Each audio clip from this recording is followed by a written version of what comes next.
Why am I holding my papers? I don't know. Sometimes what I do when I end a segment, like to give the group around me, hey, this is I got to go to a break, or I do this move. But I'm starting a segment. We're starting this one called TexAgs Rewind. This one's presented to you by T-Mobile. They want you to visit T-Mobile.com/acrossamerica so you can learn how you get value and coverage through T-Mobile. So today on the show, we're back in studio. Happy to be here. I'm moving my hands a lot. But on the show today, we talked a little bit about the Aggie quarterback situation. Jimbo addressed it yesterday after all the questions about Saban and Bama, yada, yada, yada. Finally, we got a good question in there. Shout out to TexAgs for that, about the quarterback situation. We did run our interview with Cole Cubelic. That was great. Sean Porter joined the show. Fun to talk to him. And Jay Graham, the Centennial campaign, he's a big part of it, that $25 million lead gift. Awesome by Jay. So that is TexAgs Rewind. Watch it. I do want to hear from Jimbo yesterday about the quarterbacks, because this is the debate. Anytime anybody talks about A&M, it really starts with the quarterback play. We don't get to see what's happening right now, So the last time we heard from Jimbo really talking about the quarterbacks, I guess, was spring game, right? Right after the spring game. He came on this show though. He did come on this show after that. You mean until media days? Yeah. Yeah. Because what else could you say about them? Right, and there's not a lot, but I wanted to know after a few months of all three being together from January to now, how that quarterback battle has progressed, and this is what he had to say about that. Very well, and I think they're learning off each other, and I think they're doing a great job of watching each other and being very competitive with each other, but also helping each other. I mean, very pleased. Finally, as I say, at the end of spring, you finally saw Max starting to grasp what we were trying to do. You saw Haynes' health really come in. He knew, and I think really in the last month, while I've seen his feet and the way he's throwing the ball has really jumped out at me. Connor, so natural and effortless, and this, as he grasps what's going on, it's going to be a fun battle. Fun battle it is. We're in a weird world, OB, that you really have to have good communication. This is something I'm going to talk to Billy about later with your younger players, because we live in a world where they can leave tomorrow for NIL, for transfer, or for opportunity to start. And you've got not just a quarterback, but all around your roster, guys that can go start other places. And there's got to be real strong conversations with, hey, this is my vision for you. If it's not this year, the SEC, you might need 3 quarterbacks. So, guys, relax. And you got 3 very capable quarterbacks that are going to take this battle, as Billy said yesterday on the show, to the very end. Yeah, the dealing quarterbacks, obviously for the last 20 years has been difficult for in college football, and it's even worse now, because you always knew if you had two that one of them was going to transfer, and so you accepted that. But now you can have 3 or 4, and with the immediate transfer, and if somebody wanted him and didn't get him out of high school and still wants him, and hey, I can throw some NIL. I mean, there's all kinds of temptations now. So yeah, you've got to sell them. Like for instance, whoever is the starter between Haynes or Max, and I think it's going to come down to those 2. One of them, the other one's probably going to transfer. Maybe not this year, but won't be here past this year. And you probably understand that. Now, how do you communicate to Connor Wigman that you're still going to have this tremendous career? Right. It just might not be as immediate as you want it to be. And so many quarterbacks, and they don't want to get this coming out of high school, they benefit so much from a redshirt year and then learning. But, everybody wants it now. Before we talk football, I want to talk gym etiquette. I came in with Billy. Billy's, of course, taking over the entire gym, but you're on the Peloton going to work. You and Jordan were doing it. You a big Peloton guy? I am, and proud to say that I crushed Jordan the other day. Yeah, I heard you guys talking about it. But I believe he was on a bit of a faulty bike. Okay. He couldn't adjust his seat. And his RPMs, right? Yeah, I think you get on a couple of those that are just tight, and so I think that one was a little snug, but I'll take the W either way. Absolutely.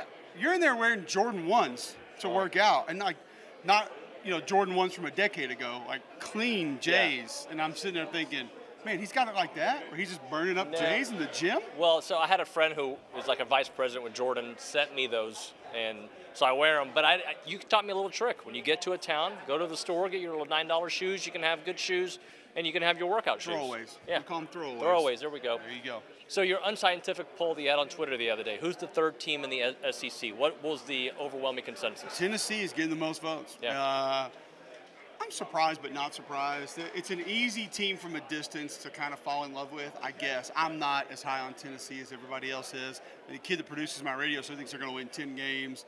I've seen a lot of people say that that's the most difficult game on Georgia's schedule this year, and I think there are too many holes, too many concerns that I have. I think it'll be a good team, but I think everybody after Georgia, Alabama, not named Vanderbilt, maybe Missouri, can be a good team. Sure. I think the middle of the league is going to be as competitive as it's been maybe in a decade. A&M would be next in line. Yeah. Arkansas got a decent number of votes. Couple Mississippi States here and there, maybe an Ole Miss or two, and that's about it. But, I think you're looking at Ole Miss, there's so much that we don't know. Right. Arkansas has some things, but they have real concerns as well. You look at Auburn, I think, with a veteran-laced offensive line, Tank Bigsby, a pretty good defensive line. If some things come together, they could be a really dangerous team. We know what A&M has. They could make a push to be that third-best team in the league. So that part of this league can be really fun to watch this year. So if A&M gets top 6 SEC quarterback play, if Haynes or Max or whomever gives you that kind of level, are they then the third team? Probably. Yeah. The only thing that I would say is you say top 6, so let's say Stetson and Bryce are out of it, Georgia and Alabama. How big of a year does Hendon Hooker have? How big of a year does Will Rogers have? KJ Jefferson maybe. If those guys are just out of this world, maybe Luke Altmaier, Jackson Dart at Ole Miss, if they are throwing for 4,200 yards and 45 touchdowns, maybe even with that, they might be that third best team, but A&M's going to have a little more in some other places than that. Can you believe, man, like time goes by like that? It's about to be 10 years since you guys entered the SEC in that a magical 2012 season. Yeah, man, 10 years, time does fly by, really, really quick. If you blink, it'll be 10 years later. But that was definitely a special season. Entering into the SEC, kind of all odds against us, and we came out pretty good. Not unscathed, but pretty good. No, that was a phenomenal year, and I want to say re-put A&M on the map, because I've always thought A&M has been on the map, but it was like, hey, we are here. At what point did you realize, oh yeah, this is something special? Oh, I knew it before the season. So going into that season, just looking at our team, we had a lot of returning seniors, and this is kind of one of our best classes that we've ever had at A&M. I consider one of my class to be one of our best classes that we've ever had at A&M, because we all came into A&M as freshmen. We all played. It was 18, 20 guys as freshmen played. And then all 4 years, we just kept chugging, got to our senior year. Then we added some superstar young talent, like, Mike Evans and Johnny Manziel and, all those young guys that could really play. Even Devontae Harris out there playing starting corner for us as a freshman. And I think that just took us over the top. Yeah. Put us where we needed to be. So when the whole quarterback battle, because, there's going to be one going on with A&M now, when did you know that, all right, Johnny's going to be the dude? Now that was a little bit more interesting. Jamil, the perception of the whole team was that Jamil was going to be the starter. He's the more pro-style quarterback, especially when Sherman was still here. It was kind of like Jamil was going to be the starter. His style fits it more. But once we got Sumlin in and Cliff Kingsbury in, and they're kind of running this fast-paced offense where everything's moving real fast. You got stuff going side to side, reads and different things. Probably about 2 weeks into training, Johnny kind of made his mark. Yeah, well, he just makes exciting plays, as everyone got to see later on. He was doing the same thing against us in camp. He's been doing that really since his freshman year. I remember when he was a redshirt freshman, he was on scout team. He was so good on scout team and ran by guys, shook guys. He was so good that it was like our coach told us, don't tag him off. We're not tagging him off anymore. Just tackle that kid. Right. So we're in practice fully tackling Johnny Manziel because he's so good that we can't just touch him up, That season too, man, was like, watching it from afar. I was covering it from Houston. It was that Florida game for me where I'm like, okay, hold on. This is our first game, and I think if we get this another week later, we win this one. It was right there. That's where I kind of knew this is going to be special. Yeah, so that whole thing with the Florida-Louisiana Tech, that hurt us a little bit. I definitely think we'd have beat Florida had they give us, we just needed a little warm-up game for that season. We just jumped right into the SEC, which I think that might have been a good and a bad thing because it kind of woke us up. We didn't I think everyone as a whole, we were dragging a little bit, including the coaches. I think Cliff didn't put his full arsenal out there with Johnny in that first game against Florida. I think that we didn't put our best foot forward on defense, even though we held them to only 20 points. I think we could have done even better out there. And the offense obviously could have scored more than 17. So all around, I think that game just woke us up and kind of got us ready for the season. With so much changing right now, Jay, in the landscape of college football and really college sports in general, was that something that was in the back of your mind too? Is like that, like the landscape is changing so much every day, and all we can do now is just to make sure that no matter what happens, Texas A&M is out in front of it and at the forefront. And like you said, you know, what better way to start it than with facilities and football and keeping this thing trending towards what I know what you believe with Jimbo Fisher is going to be a national championship. Oh, absolutely. And you know, it's definitely a team effort. I mean, what Dave Coolidge and Adam Simm, Wayne Roberts, and you guys will keep hearing about more as we go. Mm-hmm. You know, the way they've all stepped up, this definitely isn't a one-person game. It's going to take all of us with some big commitments to get this done. But, you know, it certainly April and I thought about it. You know, where's college athletics heading?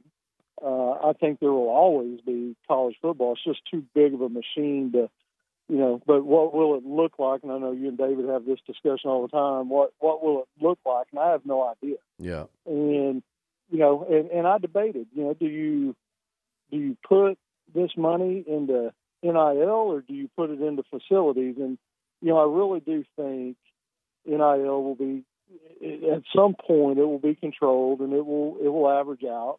Things will settle down. But, you know, $25 million to facilities will last for, you know, 20, 30 years. And I think will affect all of our recruiting, not just football, but across the board. Forever, we're $25 million in NIL, I feel like just goes away after 1 or 2 years. And yeah, I'd be, you know, it's kind of that instant satisfaction world. You know, we could instantly satisfy ourselves and think big, but, you know, these facilities will be there forever, ever in my lifetime anyway, and for a lot of my boys. But so that's why we did it. Is, you know, I think that that puts Aggie football and Aggie athletics at the forefront for the, you know, foreseeable future for sure. Mm-hmm. Jay, if you could go back to when you got to campus and see the evolution and how you've been a part of it as well, and just to where we are now, just that ride, that journey to where A&M athletics is right now and where they're going. Oh man, it's you know, when I showed up on campus in 1988, I just hoped they wouldn't kick me out for bad grades and you know, too much Coors Light on the weekend. It just, I still can't believe they gave me a sheet of paper that said I got a degree from A&M, and you know, it changed my life, changed my family's life. See, this is how you let people know you're ending a segment. So as I do this, you should be on your little phone, your little device, your little machine, whatever you're doing it on, and liking, commenting, and subscribing, and then telling your friends about it, and then telling your Longhorn friends and your Bama friends. Okay, I need to stop that.